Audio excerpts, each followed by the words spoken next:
So these are the 5 things that I had to give up to reinvent myself. And by the end of this video, you'll know what might be keeping you stuck too. So the first thing that I had to give up was needing other people's approval. And I don't mean for the big decisions only. I mean the littlest, smallest decisions. Like, what do I wear? Where should I go on a trip? What job should I apply to? I literally couldn't make any decision without texting the group chat first and hearing everyone's perspective before making my own decision. See, this doesn't seem like a big deal at first because it's like you're just asking friends for advice. Like, what's the big deal? But the thing that happens is that you stop knowing what you actually want to do and you never learn your own voice and trust your own self. When you outsource all of your decisions, that's like giving everyone else the ability to write the script of your own life and you're no longer the main character. The moment that clicked for me is when I realized that I was asking people who lived a life that I didn't even want to have for myself. And I always needed this external validation from either people giving me permission or posting on social media and people approving what I was doing. Like, I couldn't even choose what vacation I was going to go on or what outfit I was going to wear without a comment or someone else telling me that it looked good. The second thing that I had to give up was toxic relationships.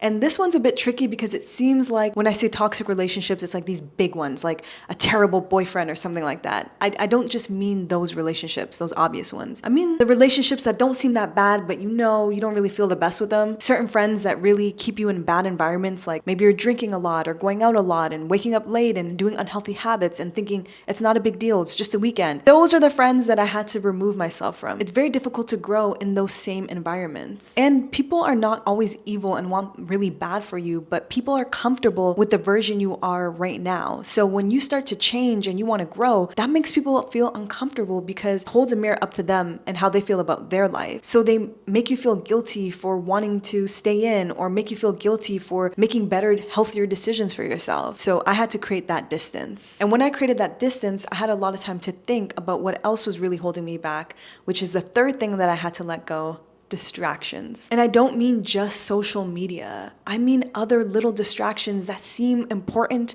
but are actually keeping you stuck. Productive distractions. So let me know if this sounds like you. You wake up, you listen to a really positive podcast or some really positive music, or you read a book and you're consuming all this really great stuff. I love that for you. I do it too. But the thing is that I had to give up was using those distractions as an excuse for not taking action. I would listen to all of these things and at the end of the day, do absolutely nothing. And I felt like I was doing something just because I was listening to these things. I would do this all the time until I realized that inspiration without action is just another form of entertainment. Because the thing about distractions is that they aren't just wasting your time. They also are a comfy place to hide. Because if you're distracting yourself with all of these things, you don't actually have to do much of anything. I realized that the life that I wanted was on the other side of distractions. Now, the fourth thing that I had to give up was perfectionism. Perfectionism is also sneaky because it makes you feel like you're just being responsible. If you just had more money, and if your post just looked a little bit better, or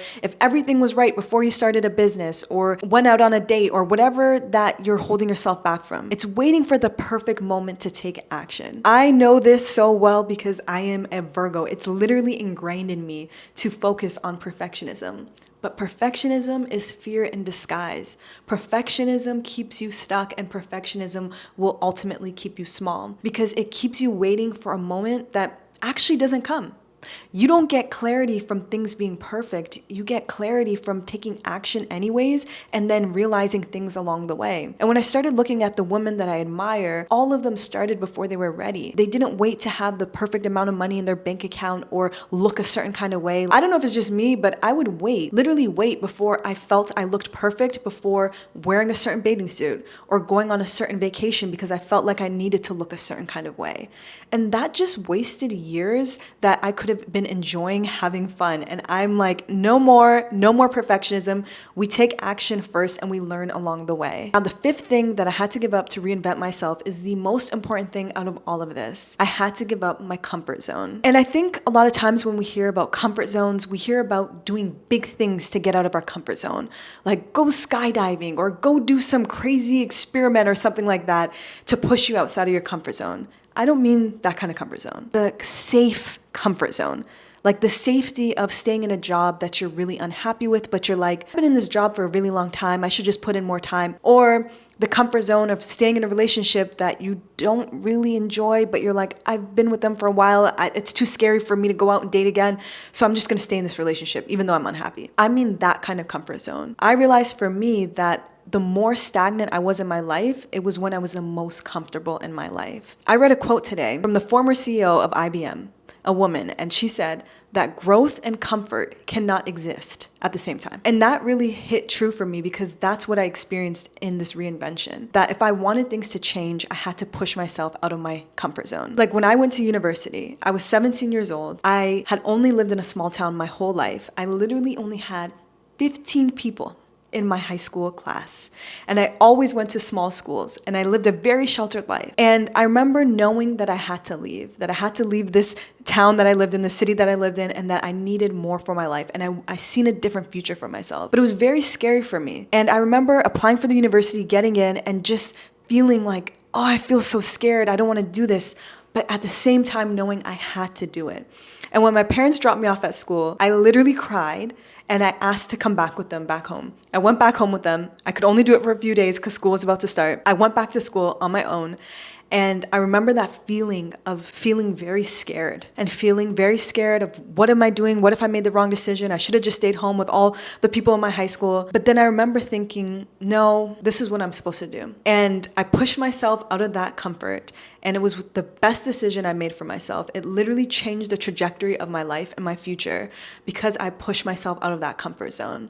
And I met my best friends and I learned what I wanted to do with my career and all of the great stuff by getting uncomfortable and allowing myself to grow through that.